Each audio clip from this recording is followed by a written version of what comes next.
अस्सलाम वालेकुम या अलैहिस्सलाम मदद। मुमिनीन करम, आज मैं जो आपके लिए ताबीर लेके आया हूँ, अगर कोई शख्स अपने ख्वाब में अजदहा देखता है तो इस पे हज़रत इब्न सीरीन ने फरमाया कि अजदहा का ख्वाब में देखना बड़े भारी दुश्मन का देखना है जो शदीद किस्म की दुश्मनी रखता है। और अगर वो शख्स देखता है कि अजदहा उसका अपना है यानी उसका पालतू है तो दलील है कि वो बुज़ुर्गों से मिलेगा। और अगर देखता है कि अजदहे से जंग करता है और उस पर गालिब आ गया है तो दलील है कि दुश्मनों से लड़ेगा। ये कि अजदहा उसका पालतू है तो इसका मतलब ये है कि वो बुज़ुर्गों से मिलेगा।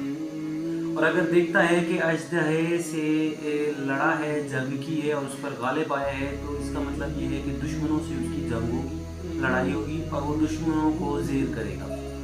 और अगर देखे कि सांप को मारा और उसका गोश्त खाया है तो इसका मतलब ये है कि दुश्मनों से लड़ेगा और उनका माल जब्त कर लेगा और उस माल को अपना खजाना बना लेगा।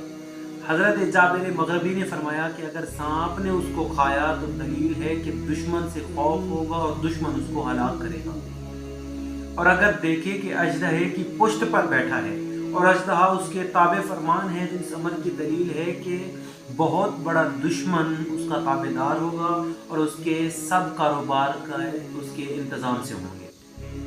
मेरे कराम, अगर हमारी वीडियो आपको पसंद आई है तो लाजमी लाइक करें, शेयर करें, चैनल को सब्सक्राइब करना ना भूलें और बेल आइकन को दबा दें ताकि हमारी आने वाली हर वीडियो से आप मुस्तफ़ीद